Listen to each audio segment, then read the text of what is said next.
মইতো কোনো অন্যায় কাম কৰা নাই প্ৰশ্ন কৰাটো মোৰ কি পাপ হ'ব পাৰে মই মোৰ দুগৰাকী ছোৱালী যিদিনা চাৰ্জত গৈছে পুলিচ মোৰ ডাঙৰ ছোৱালীজনীক হাৰ পাই গৈছে দেউতা এইবোৰ কি ইমান পুলিচ আপোনাক উগ্ৰপন্থীৰ দৰে আপোনাক এনেকুৱা কৰিছে মই কৈছো নহয় তেওঁলোক মোৰ বন্ধু হয় কিমান নিউজৰ কামত আহিছে মই তেওঁলোকৰ লগত নিউজৰ কামত আছো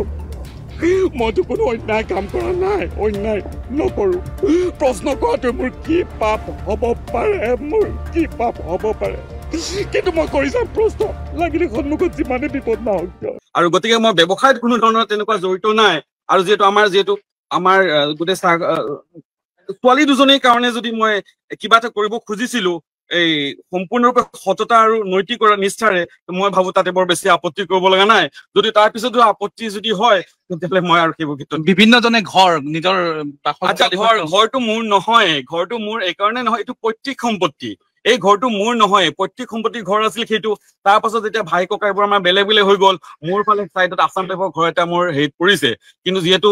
কৰ্মব্যস্ততাৰ পৰা মই ঘৰত যাবও নোৱাৰো বহুত দিন হৈছে সেইটো যোগাযোগ নাই আৰু সেই ঘৰটো মোৰ নহয় পৈতৃক সম্পত্তিৰ ঘৰ সেইটো আমাৰ বেলেগ এজন ককায়েকৰ নামত সেইটো পৰিছে আৰু বহুত দিনৰ পুৰণা ঘৰ অলপ ৰং কৰি লোৱা হৈছিল সেইখিনি চিকিৎসা আছে আৰু সেইটো চকুত পৰিছে গতিকে এইখিনি কথা স্পষ্টভাৱে আমাৰ আপুনি খুব ভাল প্ৰশ্ন এটা কৰিছে এইখিনি কথা অসমৰ ৰাইজে জনা ভাল আৰু কোনো লুকাই মেলি চুৰ চামাক কৰি ক'তো একো কৰা নাই সততাৰে কৰিছো কাৰণে ফেচবুকত মই দিছো আৰু মোৰ ফেচবুকৰ পৰাই তেওঁলোকে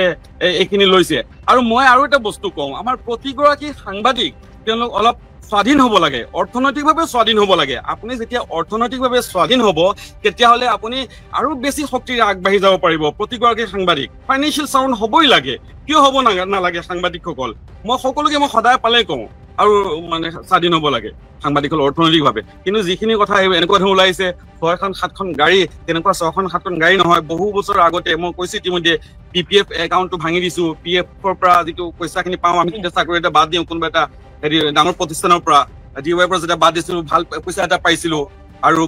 লোনৰ কথাটো মই কৈছো আৰু এইখিনি কথা গোটেইখিনি কথা কি কয় ইনকাম টেক্স ফাইলত উল্লেখ আছে তাতে একো উল্লেখ নথকা নাই তৃতীয় কথাটো হ'ল মই কি অধিবক্তা নে সাংবাদিক 100% আপোনালোকে মোক ফিল্ডত সাংবাদিক কাম কৰা পায় তেতিয়া আপোনালোকে মোক তেতিয়াতো দালালিত ক'তো পোৱা নাই সেই কামটো মই নকৰো অবাবত সময় নষ্ট নকৰো এনে বেয়া আড্ডা মাৰিলে সময় নষ্ট নকৰো মই ভাবো কি যেহেতু ডিউটি কৰাৰ পাছত আমাৰ 8 ঘণ্টা সময় ডিউটি থাকে যদিও আমি মেণ্টেলি 24/7 আমি থাকো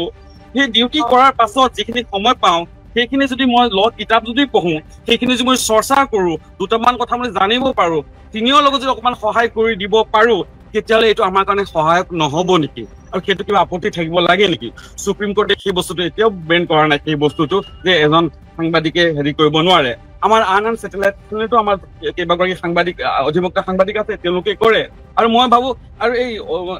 এই ল ডিগ্ৰীটো থকাৰ কাৰণে মোৰ ক'ৰবাত নহয় ক'ৰবাত 0.1% হ'লেও ক'ৰবাত মোৰ অলপ সুবিধা হয় কাৰোবাক প্ৰশ্ন কৰোঁতে বা আইনখিনি অলপমান যিহেতু জানি ল'বৰ কাৰণে চেষ্টা কৰোঁ মোৰ সেইটো প্ৰফেশ্যনৰ ক্ষেত্ৰত মোৰ সাংবাদিকতাৰ ক্ষেত্ৰত মোৰ বহুতখিনি মোক সহায় কৰে গতিকে এইখিনি ক'ব লগা অমৰ দা যদি আৰু কিবা যদি প্ৰশ্ন আছে সেই কথাটো মই কৈছিলো যে মই যেতিয়া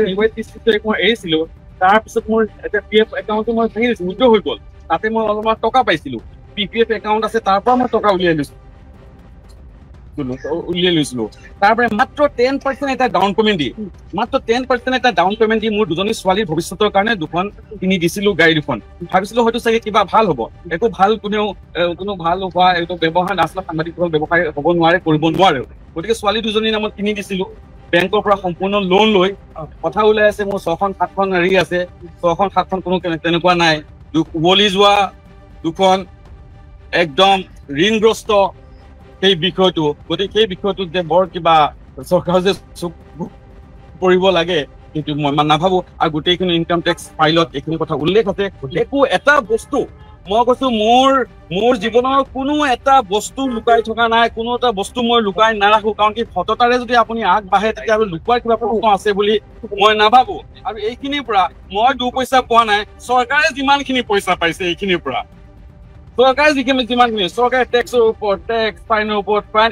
এইখিনি সোমোৱাৰ কাৰণে এইখিনি মই গম পাইছো গতিকে আমাৰ সাংবাদিকসকলে এইবোৰ ব্যৱসায় কৰিব নোৱাৰেও আৰু সেইটো আৰু বেলেগ ধৰণৰ মানুহৰ কামত সোমাই পেলাই গম পাইছে এইবোৰ মোৰ তেওঁলোক সতীৰ্থ সাংবাদিক মই সাংবাদিক হয়নে নহয় গুৱাহাটী প্ৰেছ ক্লাবৰ যেতিয়া ইলেকশ্যন হৈছিল নিৰ্বাচন হৈছিল মোৰ সতীৰ্থ প্ৰতিগৰাকী সাংবাদিকে মোক স্বীকৃতি দিছে এটা বিষয় ক'ব পাৰো সাংবাদিক হ'বৰ কাৰণে চৰকাৰৰ কিবা স্বীকৃতিৰ প্ৰয়োজন আছে বুলি মই নাভাবো ভাৰতীয় সংবিধানৰ 19(1) ধাৰাৰ অধীনত আমি আমাৰ বাক স্বাধীনতা আমাৰ প্ৰকাশ কৰাৰ অধিকাৰ আছে আৰু চৰকাৰৰ স্বীকৃতি লৈনো যদি চৰকাৰৰ স্বীকৃতিৰ কাৰণে বাট হোৱাহেঁতেন তেতিয়াহ'লে ধৰি লওক এটা ছেটেলাইট চেনেলৰ পৰা এটা আমাৰ ডিজিটেল ৱেব চেনেললৈকে মই নাহিলোহেঁতেন সাংবাদিকতাৰ কাৰণে কোনো মাধ্যম দৰকাৰ নাই চিটিজেন জাৰ্নেলিজম আহি গৈছে আমি কেৱল ফেচবুকত লিখিও আমি সাংবাদিকতা কৰিব পাৰো গতিকে পৰিসৰবোৰ সলনি হৈছে আমাৰো মানসিকতা আমি সলনি কৰিব লাগিব আৰু আমাক ভাগ যাতে আমি হৈ নাযাওঁ সাংবাদিক মানে সাংবাদিক আমি তথ্যৰ যোগান ধৰো যুক্তিনিষ্ঠভাৱে তথ্যৰ যোগান ধৰো আৰু প্ৰতিজন সাংবাদিকে সেয়াও কাম কৰে তাই মাত্ৰ প্ৰতিগৰাকী সাংবাদিকে মোৰ বন্ধু গুৱাহাটী প্ৰেছ ক্লাবে মোক আপোনালোকে সেই প্ৰেছ ক্লাবৰ ইলেকশ্যনত ইমান বিপুল ভোটত আপোনালোকে মোক জয়ী কৰাইছে গতিকে কোনোবাই মোক স্বীকৃতি দিয়ক নিদিয়ক আপোনালোকে মোক স্বীকৃতি দিছে আৰু সেইকাৰণে মই আপোনালোকক ধন্যবাদ জ্ঞাপন কৰিছো এইখিনি মোৰ কথাটো কি ক'ব দাদা অধিবক্তা আৰু সাংবাদিকতা সুপ্ৰিম কোৰ্টে মই ইতিমধ্যে সেই প্ৰশ্নটোৰ উত্তৰ দিছো সুপ্ৰিম কোৰ্টে কোনো ধৰণৰ তাতে বাধা আৰোপ কৰা নাই আমাৰ কেইবাগৰাকী আমাৰ সাংবাদিক লাইনত কেইবাগৰাকী আমাৰ সতীৰ্থ আছে যিসকলে আদালতত তেওঁলোকে ওকালতি কৰে বা সাংবাদিকতাও কৰে আছে সুপ্ৰিম কোৰ্টে কেতিয়াও সেইটো হেৰি কৰা নাই বাধা আৰোপ কৰা নাই এতিয়ালৈকে কোনো বাধা আৰোপ কৰা নাই মইতো এইটো এটা অনৈতিক হ'ব পাৰে নেকি আপোনালোকে কওকচোন ডিউটি কৰাৰ পাছত সম্পূৰ্ণৰূপে 8 ঘণ্টা 9 ঘণ্টা 10 ঘণ্টাকে ডিউটি কৰাৰ পাছত যদি মই চেম্বাৰত বহি আইন চৰ্চা কৰি থাকো ল চৰ্চা কৰি থাকো কোনোবা এজন চিনিয়ৰ লগত যদি কিবা এটা বস্তু শিকি থাকো বা কোনোবা চিনিয়ৰ যদি সেইখিনি যদি মই সহযোগ কৰি থাকো সেয়া কি ধৰণে এইটো অনৈতিক হ'ব পাৰে যেতিয়া সুপ্ৰিম কোৰ্টে ক'ব যে এইটো কৰিব নোৱাৰে তেতিয়াতো আৰু নকৰো তেতিয়াহ'লে কিন্তু এই মুহূৰ্তলৈকে সুপ্ৰিম কোৰ্টে তেনেকুৱা ধৰণৰ কথা কোৱা নাই আপোনালোকে জানে মই আইনৰ লগত কিছু জড়িত গতিকে বেআইনী আৰু অনৈতিক এই দুটা কাম মই কেতিয়াও কৰিব নোৱাৰো নকৰো